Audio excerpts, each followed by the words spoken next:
Hey guys, welcome to RPA feed, and in today's session we will be looking at debugging in Automation Anywhere A360.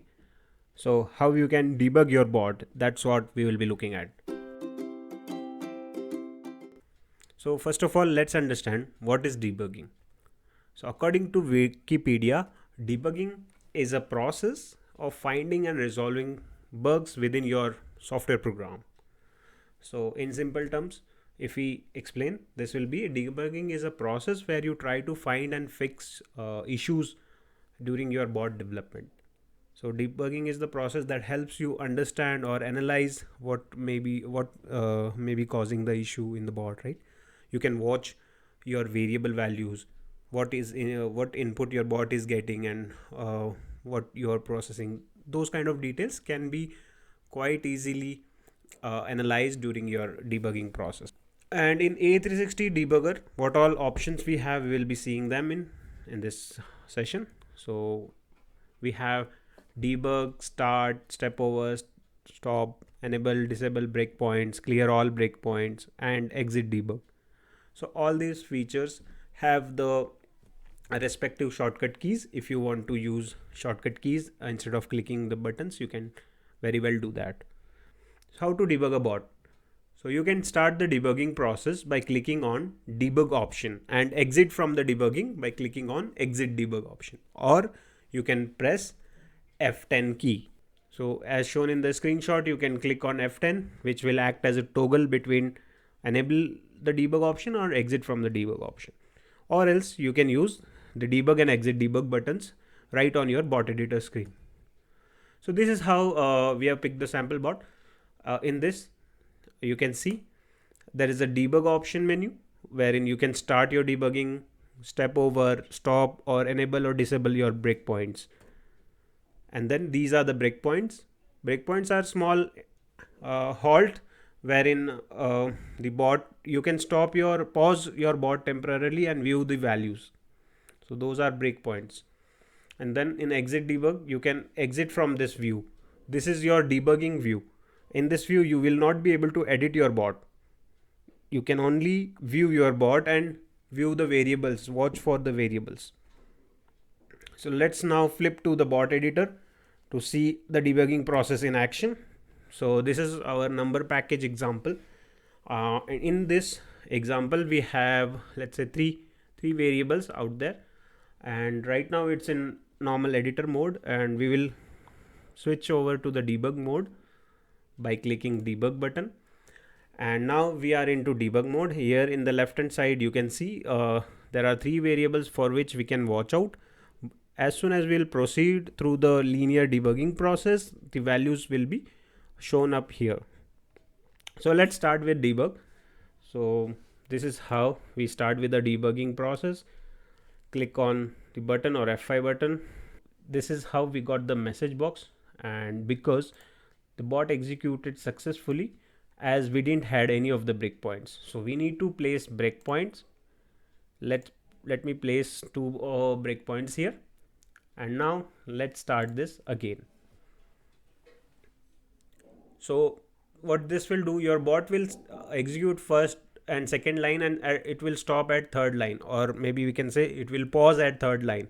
So right now it's paused at line number 3. You can see the line number 3 is having this icon. Okay, so now number digit variable is 60.5 because we assigned it 50.5 at the initial level, then we incremented by 10. So this step is not yet executed.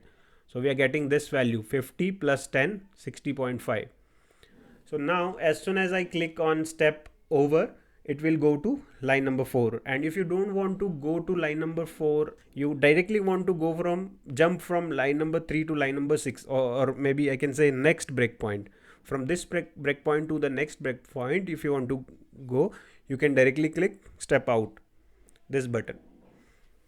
So this will help you to navigate from one breakpoint to another breakpoint. But if you want to, if you don't want to skip these, if you want to go sequentially, you can click step over.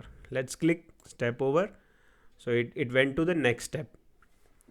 So we got the value of num digit now 55.5 because here the decrement operation was being performed. Now if I click F5, it will go here directly to the message box, and we got the values of n random variable, num digit and str digit, but this step is yet to be executed.